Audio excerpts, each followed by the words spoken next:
America एक बार फिर से आतंकी वारदात से दहल उठा। इस बार वारदात राजधानी वॉशिंगटन डीसी में व्हाइट हाउस के बेहद करीब हुई, जब एक शख्स ने बुधवार को वेस्ट वर्जीनिया नेशनल गार्ड के 2 जवानों पर अचानक से गोलियां बरसा दी।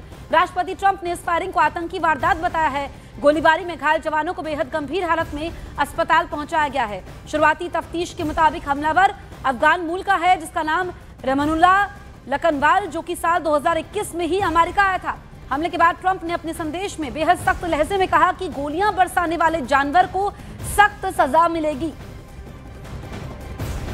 तो देखिए, व्हाइट हाउस पर जो ये अटैक होता है और अफगानिस्तान के रहमानुल्लाह पर आरोप है, किस तरीके से वो पकड़ा भी जाता है, ये आप तस्वीर देख लीजिए। तो वॉशिंगटन में आतंकी वारदात और अमेरिका एक बार फिर से इस आतंकी वारदात से दहल उठा है।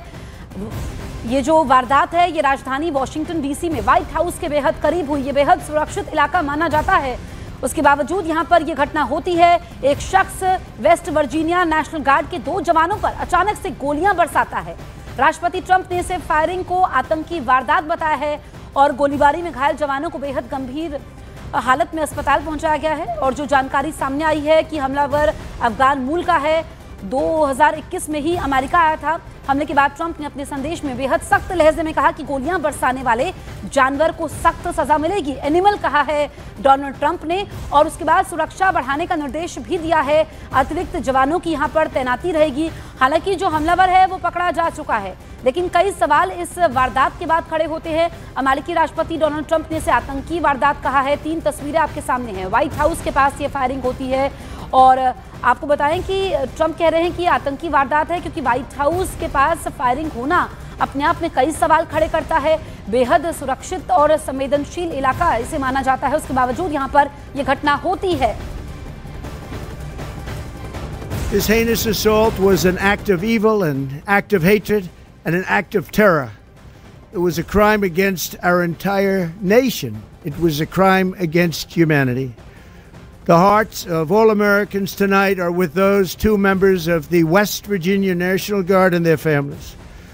As President of the United States, I am determined to ensure that the animal who perpetrated this atrocity pays the steepest possible price. I can report tonight that based on the best available information, the Department of Homeland Security is confident that the suspect in custody is a foreigner who entered our country from Afghanistan, a hellhole on earth.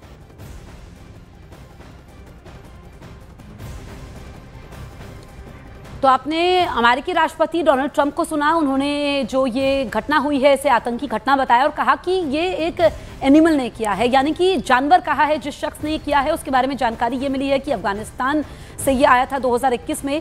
और सवाल ये खड़ा होता है कि white house की दहलीज तक कैसे पहुंच गया ये आतंकी, क्योंकि जिस तरीके से ये घटना हुई है, अंधाधुंध गोलीबारी करता है ये शख्स और व्हाइट हाउस के पास ये फायरिंग होती है, जिसके बाद कई सारे सवाल खड़े होते हैं। और एक शख्स वेस्ट वर्जीनिया नेशनल गार्ड के 2 जवानों पर अचानक से गोलियां बरसाता है। आतंकी वारदात से अमेरिका दहल उठा है। अफगानिस्तान का यह हमलावर है, जिसकी तस्वीर भी हम आपको दिखा रहे हैं। और जानकारी इसके बारे में ये मिली है कि ये 2021 में अमेरिका आया था। अफगान मूल का है, जिसका नाम रहमानुल्लाह बताया जा रहा है। और भी जानकारी इसके बारे में सामने आएगी। और तीसरी तस्वीर आप देखिए कि हमलावर को भी गोली लगी। नेशनल गार्ड के 2 जवान भी इसमें घायल हुए हैं, जिन पर गोलियां इस हमलावर ने बरसाई हैं। तो क्या दहशत कायम करने के लिए इसने ये सब किया, या ये सनकीपन में ये सब किया? अब जब जांच पूरी होगी उसके बाद ही तस्वीर साफ होगी।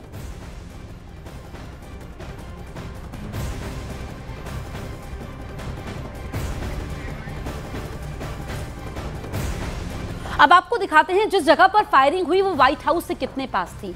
आपको ये हम तस्वीर दिखा रहे हैं। आप देखिए कि जिस तरीके से व्हाइट हाउस के पास ये जो है घटना हुई है, ये आप देखिए, ये है व्हाइट हाउस, ये बेहद संवेदनशील इलाका, और इसके ठीक पास ये गोलीबारी हुई है। यहाँ पर ये फायरिंग हुई है। तो आप देखिए कि डिस्टेंस कुछ भी नहीं है, लेकिन पूरा अमेरिका इससे दहल उठा है। अमेरिकी राष्ट्रपति डोनाल्ड ट्रंप कह रहे हैं कि ये आतंकी वारदात है और जो हमलावर था वो अचानक से गोलियां बरसाने लगता है। आप देखिए कि ये जो पूरा इलाका है, यहाँ पर सुरक्षा वैसे भी काफ़ी कड़ी रहती है। अब डोनाल्ड ट्रंप ने कहा है कि यहाँ पर अतिरिक्त जवानों की तैनाती होनी चाहिए, तो यहाँ पर वो सुरक्षा को तो बढ़ाया जाएगा। लेकिन जो ये तस्वीर हम आपको दिखा रहे हैं, यही वो शख्स है जो कि अफगान मूल का रहने वाला है। इसके बारे में जानकारी ये मिली है कि 2021 में ये यूएसए आया था। तो हमले के बाद ट्रंप सरकार ने बड़ा फैसला किया है। यूएस में अफगान नागरिकों के सभी इमिग्रेशन आवेदन पर रोक लग चुकी है। अमेरिका ने अनिश्चितकाल के लिए रोक लगा दी है। सुरक्षा प्रोटोकॉल की समीक्षा होने तक रोक रहेगी।